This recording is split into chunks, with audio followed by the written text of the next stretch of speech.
Hey, if you're thinking about buying a home with someone other than your spouse, we've got a lot to talk about today.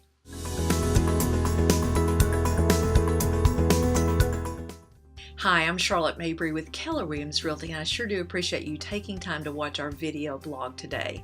We're going to be talking about purchasing a home with someone other than your spouse. There's lots of things to think about on that, but before we get started, we've got tons of information here on our video blog. You can just scroll down to the bottom and see a little button that says, hey, if I'm buying or I'm selling, there's great information down there for you. So don't forget about that before you leave today. If you're thinking about buying a home with someone other than your spouse, several things to keep in mind.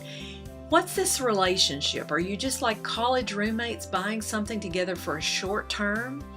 Or maybe someone that's a brother and a sister together and you're thinking, hey, I'm going to have this particular plan for a long time. What is the relationship and how long is it going to be? That's number one question to think about how you might want to take title to the property. So first of all, if you're going to maybe a short-term relationship, I'd ask the question, can someone be bought out of this relationship? Does the person I'm buying this with, if they decide to sell it to their friend in California, and I live here in Tennessee, am I okay with that? So those are questions I would ask. Can we stay the same relationship or can it be sold to another party? And what do you do, to afford this property if both incomes are needed? Both you and your partner that you're buying this house with, you got to have both jobs to afford the payment. What happens when someone loses their job? That's a good question. Now, who's going to help out with that? And can you sell the interest to this other person? Again, that's something good to ask. So what if, let's say 2 years down the road, one of the party wants to sell the home and the other one doesn't? What do you do then? How do you make that decision? Again, that's information you would want to iron out and have specified up front.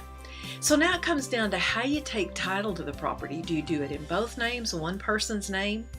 There's something called joint tenancy or joint tenants in common, and when you take title that way, you have the right of survivorship if one of the parties dies.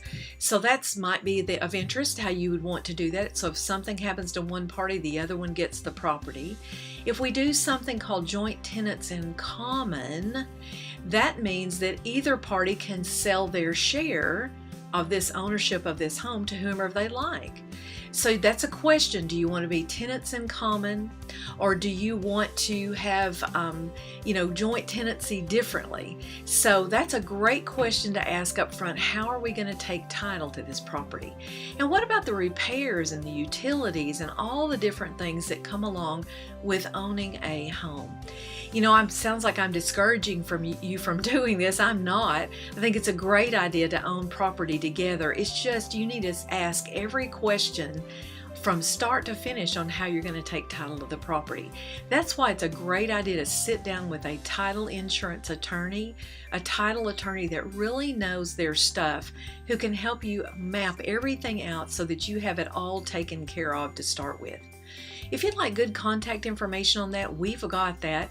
Just send me an email, charlotte@charlottemabryteam.com, and I'll be glad to forward that information on so you can sit down and get it all together before you buy that new house with your friend. Thank you so much for taking time to watch today. Hope you have a fantastic week, and we'll see you back next time.